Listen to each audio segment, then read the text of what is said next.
Destination? Now it's destination time. Here on the city's north side. This Mhm. is a neighborhood where Swedish tradition is found on virtually every corner. And yet it represents the diversity that makes Chicago so great. Our destination? Andersonville. Within minutes of arriving in this north side community, you know you're visiting a place where people take pride in their homes, their families, and their roots. When I grew up, it was a great place to live. And then I think there were some times, periods on when my parents still lived here, and I would have liked it if they moved. But now, the property values are way up, and it's a great place to live now. There's a real small-town feel to this big city neighborhood known as Andersonville. Our tour guide is Joyce Dunn, a greeter for the Chicago Office of Tourism's Chicago Greeter Program. So Joyce, what makes Andersonville such a great destination? Oh, gee, quick up right off the track, I would say it's that multicultural aspect of the whole thing.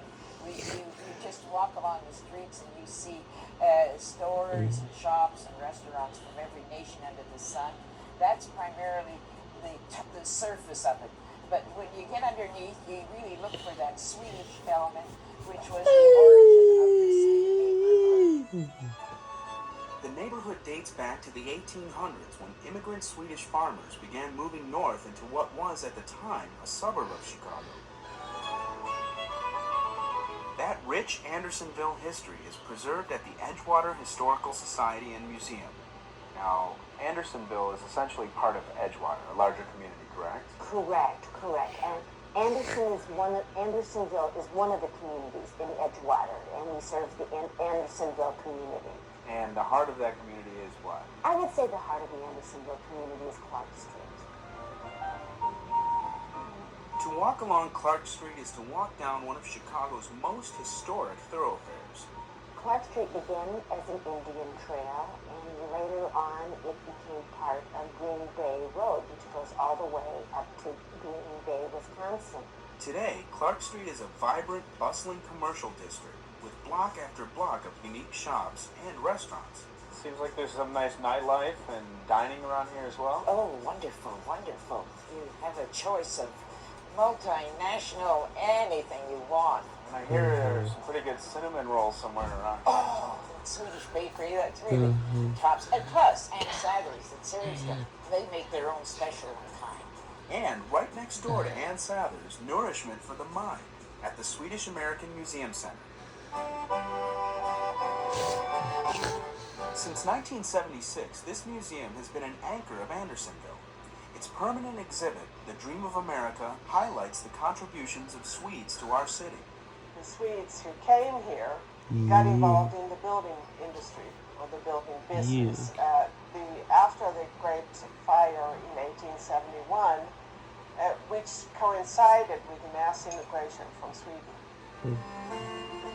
The story of the Swedish immigration is also reflected in this exhibit on Ellis Island.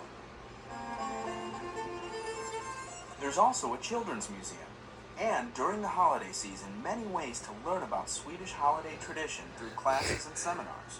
I think Sweden has a very special heritage with the traditions at Christmas, and we just love to share them with anybody who cares to come through our doors. And if you're looking for a last-minute holiday gift, check out the museum's gift shop for some unique ideas. Right across the street from the museum, you'll find Simon's. So, tell us about this awesome bar. Well, this is a very special place for the neighborhood of Andersonville. It's called Simon's Tavern. It was founded by an immigrant from Småland, Sweden named Simon Lundberg. And this is Simon in the portrait up here. Simon Lundberg's family sold the bar in the 1990s to Scott Martin, a longtime neighborhood resident who is committed to preserving the bar's unusual and historic charm. And before it was a bar, Simon ran an underground drinking club in the basement, a speakeasy during Prohibition. This is the NN Club. It's members only. This was the room. There was only 4 tables down here where the guys would sit, and they had a box of whiskey bottles, and then they'd sit at 4 different tables, and that was it. When the bar legally opened in 1934, Simon ran it, always with the people of this community in mind. It was around that time that the French ocean liner, the Normandy, was every traveler's fantasy.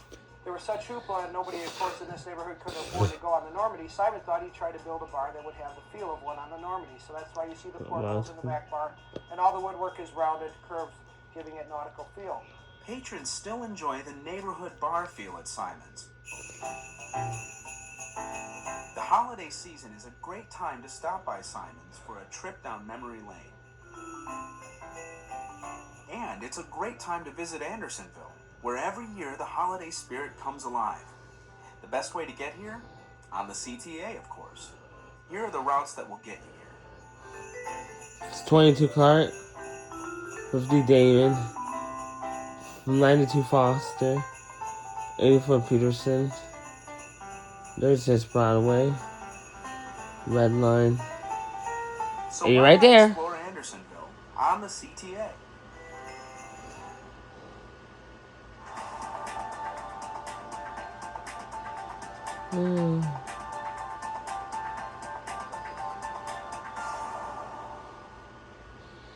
We're about halfway through our route, on our way to our last stop, Daily Plaza. CTA employees strive each day to provide service that is on time, clean, safe, and friendly. Keeping things presentable helps to make your trip more pleasant, and no one is working harder